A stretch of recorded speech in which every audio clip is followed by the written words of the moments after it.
Wisdom teachings. Continuity of consciousness. The science of yoga was conceived by the seers of ancient times so that we may enjoy the continuity of consciousness and thus transcend death and gain immortality. All other wisdom sciences give inspiration, but the science of yoga was given as the only science to transcend death. We believe that we are born and therefore die, but in truth we are unborn. We believe that we are the form of our body because we are deeply attached to the form of the body. However, wisdom teaches us that we live in the form, but we are not the form. Birth, death, and continuity. The form is something external to us. It is like a house in which we dwell. Even if we leave the house, we are still there. If we lose our house in a storm, we still exist. If we can accept that we are not our form, we shift our identity from the form to ourselves as dwellers of the form. In this way, we enable our consciousness to transcend death and realize that there is no such thing as our death. That means we accept that when the form dies, we ourselves will not die. Thus, death will not cause a loss of consciousness in ourselves. Those who have once had an out-of-body experience are no longer afraid of death, because they know that they will not die when they leave the body. The mundane identity is always mortal, whereas the supra-mundane identity as soul is immortal. The soul is the solar principle. As solar principles, we continue to exist and we take on bodies again and again, life after life. The continuity of identity is maintained. To acquire this knowledge, we were born with the physical body on earth. Earth is called the place of mortals because on the mundane plane, the illusion of birth and death prevails, and death appears to be inevitable. We can only overcome this illusion through the continuity of consciousness. To bring forth the continuity of consciousness, identification with the soul is the key. As long as we do not have the awareness of this continuity, we are mortal. The mortal part in us is the lower self. The higher self is the immortal part. It is not subject to mortality. We gain the ability to experience the continuity of consciousness and thus overcome death by uniting with the pulsation through sustained observation of breathing. We then identify with the pulsating principle within us. That I am is the pulsation. I am that I am. The moment we remember that I am, we are aligned. This is the origin of our being, and we recognize the origin in the pulsation in the heart center. When we remain in a constant connection with that am I and are grounded in the principle of pulsation, we live in the continuity of consciousness. Therefore, we need to continuously practice staying connected with that am I. Our problem is we intend to stay with that I am, but every time so often we forget. Our lower mind has the weakness of forgetting. It cannot maintain the continuity of consciousness. Even knowledge that we receive from books is easily forgotten. Therefore, the knowledge of the continuity of consciousness cannot be acquired through the lower mind, but only through persistent practice and contact with the identity of the soul.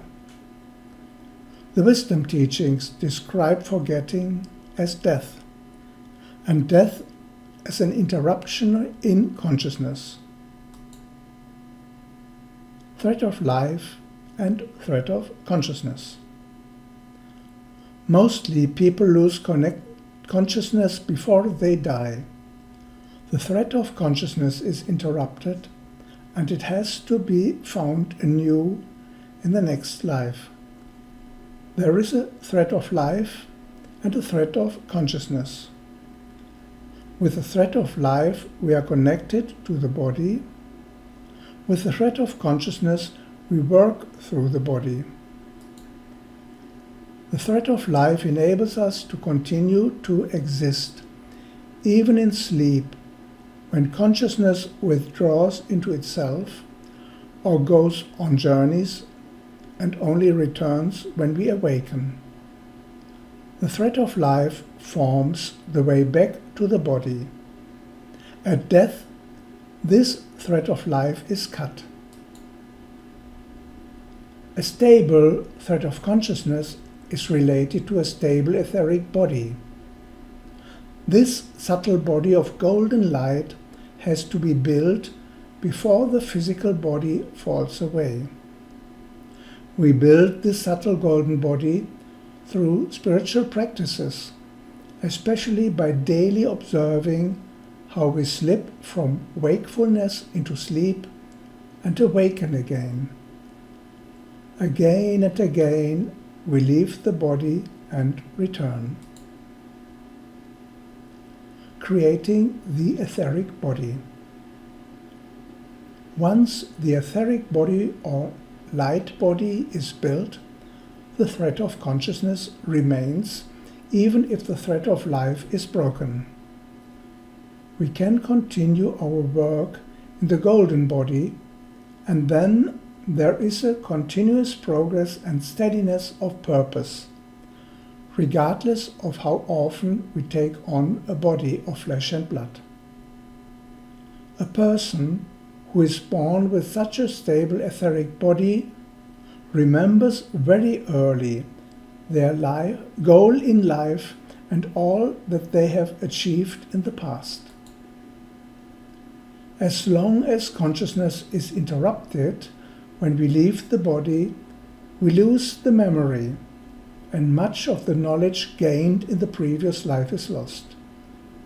Thus, we make only slow and cumbersome progress from life to life. If we keep the continuity of consciousness, we know what we did in the previous incarnation. Even if we cannot remember it immediately, we may quite easily remember what was known before through a book or through what somebody says or through our own reflection. If we continually learn and practice remembering things that are essential to our present tasks, we train ourselves to retain continuity of consciousness as well. We do not need to remember non-essential things, only essential things. Once the etheric body is built, the work and responsibilities increase. This is understood as the third initiation. Disciples who have built their etheric body are not only available during the day, but also at night they are constantly helping. They can offer guidance and encouragement to people during the hours of sleep. This aspect of discipleship is described in detail by Master K in his book Music of the Soul. As we ascend still further through constant practice, we attain not only the body of golden light, but also the body of diamond light. This is the causal body in which the soul dwells. The causal body spreads much light, but even this body is not what we really are. When we are able to free ourselves from our causal body, immortality is attained. Even before the third initiation, we can be used for subtle work, if we offer ourselves for that purpose before the hours of sleep. It has to be a conscious endeavor and a sincere request to the Master that he may bless us to help him in his work. Maintaining continuity.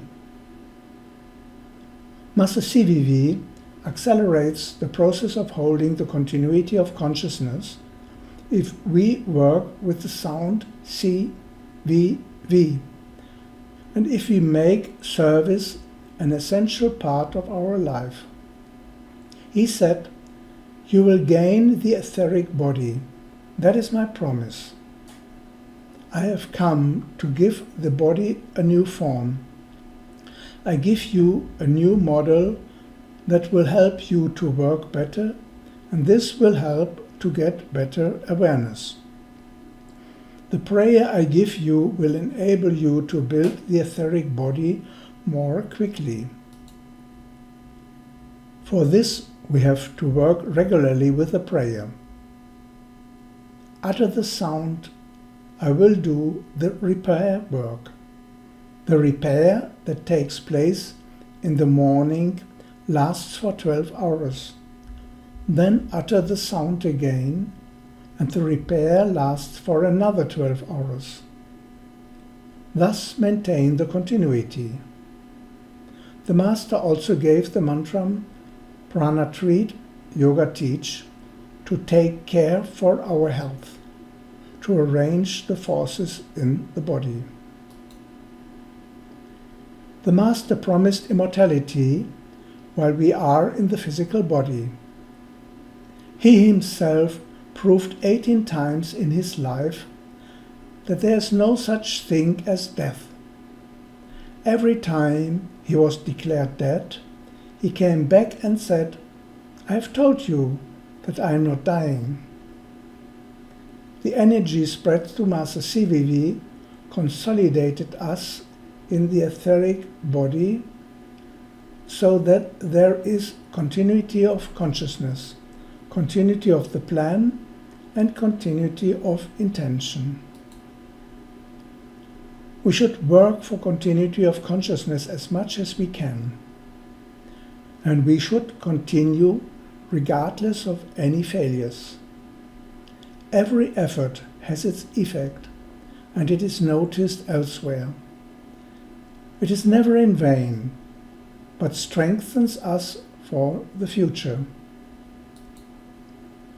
Even a small effort in this direction will grow the seed within us. When it begins to germinate, everything accelerates. Efforts on the path of yoga are never in vain. A warm thank you to all who made this presentation possible. Thank you very much.